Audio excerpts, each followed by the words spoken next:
क्या आपको पता है सामान्य जीवन में हम अपने समय को मैनेज नहीं कर पाते हैं, जिसका परिणाम हमें भविष्य में देखने को मिलता है। इस जीवन में हमें हर एक चीज को मैनेज करके चलना होता है, तभी जीवन सफल हो पाता है। यदि हम समय को मैनेज करके ना चले तो हमारा काफी समय व्यर्थ जाता है। उसी प्रकार यदि हम पैसे का मैनेजमेंट ना करें तो हमें काफी समस्याओं का सामना करना पड़ सकता है। इस वीडियो में आपको पैसों के मैनेजमेंट के बारे में रिच डैड पुअर डैड की बुक समरी के माध्यम से विस्तार से बताएंगे।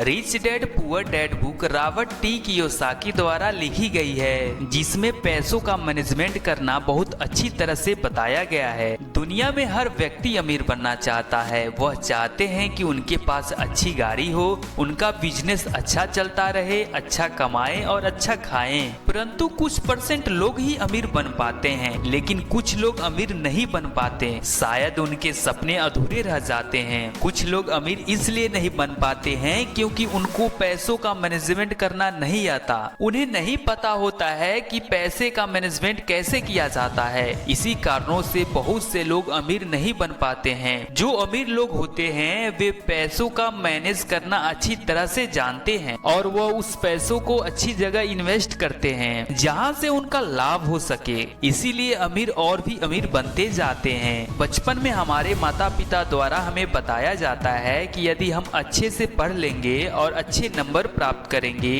तो हमें जीवन में अच्छी नौकरी मिलेगी, जिससे हम बहुत सारा धन कमा सकेंगे। लेकिन दुनिया में कई ऐसे लोग भी हैं जो बहुत सारी पढ़ाइयाँ किए हैं, उनके पास कई सारी डिग्रियां हैं और अच्छी खासी जॉब भी कर रहे हैं, परंतु उनकी आर्थिक स्थिति मजबूत नहीं है। उनके पास पैसों की कमी है, वह अच्छे घर नहीं ले सकते, उनके पास गाड़ी भी नहीं है। दूसरी तरफ देखें तो ऐसे लोग भी होते हैं जो कम पढ़े लिखे होते हैं और ना ही जॉब के लिए इधर उधर भटकते हैं, पर फिर भी अमीर लोगों में गिने जाते हैं। ऐसे कई सारे उदाहरण आपके अगल बगल देखने को मिलते होंगे। हम बात करें कि क्या पढ़ाई लिखाई से कोई व्यक्ति अमीर बन सकता है, तो ऐसा बिल्कुल नहीं है। पढ़ाई लिखाई आपको एक सोच विकसित करती है। हमें फाइनेंशियल मैनेजमेंट आना चाहिए। हम किस तरह से फाइनेंशियल मैनेजमेंट करके अमीर बन सकते हैं, यह सारी रहस्यमयी बातें डॉक्टर रॉबर्ट कियोसाकी की book rich dad poor dad में बताई गई है। रॉबर्ट टी कियोसाकी के बारे में बात करें तो उनके 2 पिता थे। अब आप सोचेंगे 2 पिता कैसे हो सकते हैं, तो जी हाँ, उनके जो असली पिता थे वह बहुत गरीब थे। उनके पास बहुत सारी डिग्रियां थी, परंतु जो उनके दूसरे पिता थे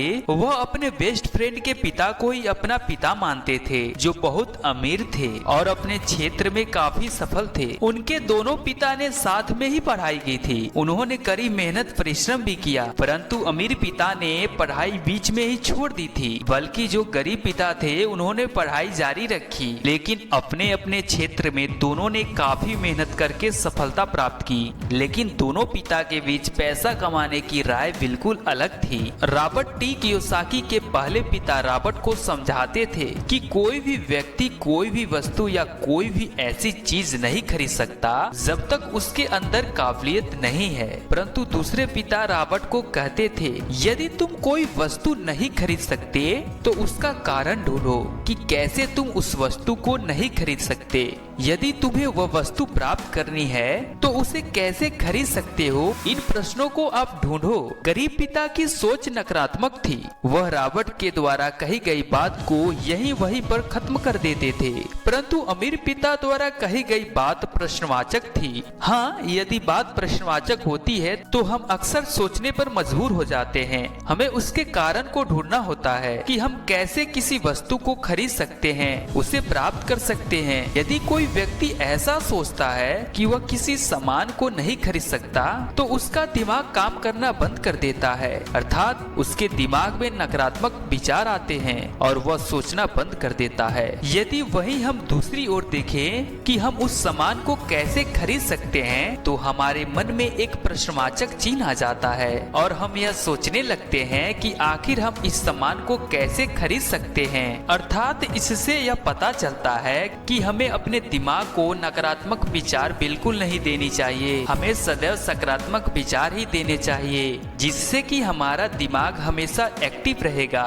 और लगातार वह मजबूत होता जाएगा।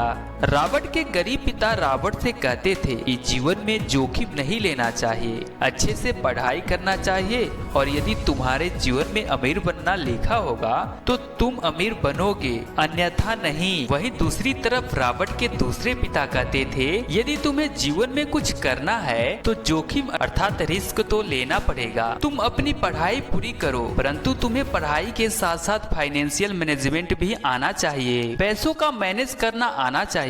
हमें जीवन में संपत्ति और दायित्व का विशेष ध्यान रखना चाहिए, क्योंकि संपत्ति से धन की बढ़ोतरी होती है तथा दायित्व से धन की कमी होती है। इस पर विशेष ध्यान देना चाहिए। यदि आप जीवन में अधिक पैसा कमाना चाहते हैं और अमीर बनना चाहते हैं तो आपको अपनी संपत्ति बनाना चाहिए, जैसे जमीन खरीदना चाहिए, सोना व आभूषण बनवाने चाहिए। और यदि आप यह सब नहीं करते और आप लोन लेते हैं, गाड़ी लोन पर लेते हैं, घर लोन करवाते हैं, तो आप जीवन में कभी अमीर नहीं बन पाएंगे और आप गरीब ही रहेंगे। रावण के दूसरे पिता कहते हैं कि यदि तुम काम करते हो तो तुम्हें उसका 1/4% भाग पैसे अपने पास रखना चाहिए, जिससे कि तुम्हारी आय प्राप्त हो सके तथा उसे खुद को इम्प्रूवमेंट करने में लगाना चाहिए। रावण के दोनों पिता ने रावण को बचपन से ही बताया कि यदि तुम कोई गलती करते हो तो उस गलती को दोहराना मत, उस गलती से तुम सीख लेना और उस गलती को दोबारा ना करने की इच्छा रखना, जिससे कि तुम जीवन में आगे बढ़ सकोगे और एक उच्च मुकाम हासिल कर सकोगे। रावण के पहले पिता का कहना था कि हमें पैसों के पीछे नहीं भागना चाहिए, हमें पैसों के लिए काम नहीं करना चाहिए, हमें काबिल होने के लिए काम करना चाहिए। बल्कि दूसरे अमीर पिता का कहना था कि हमें हमेशा पैसों के लिए ही काम करना चाहिए, हमें पैसे कमाने के लिए नए नए तरीकों को ढूंढना चाहिए। सभी को अमीर बनना है, परंतु वह अच्छे मौके की तलाश करते हैं, लेकिन अच्छा मौका बताकर नहीं आता। हमें अच्छे मौके की पहचान करनी होती है। जिसने अच्छे मौके की पहचान कर ली वह जीवन में आगे बढ़ गया। दुनिया में सभी पैसों को सहेज कर रखते हैं, सबको पैसा सहेज कर रखना बहुत अच्छी तरह से आता है, पर यहाँ इसका यह अर्थ नहीं है कि पैसे एक अलमारी या गुल्लक में रखना हो। अर्थात सहज का अर्थ है कि हमें पैसे कहाँ पर इन्वेस्ट करने हैं, कहाँ पर खर्च करना है, जिससे कि हमारी आय बनी रहे। तो हमें इस बात को समझना चाहिए कि पैसे कहाँ पर इन्वेस्ट करना चाहिए और कहाँ पर नहीं। यदि इन्वेस्ट अच्छी जगह पर होगी तो इनकम भी अच्छी रहेगी। तो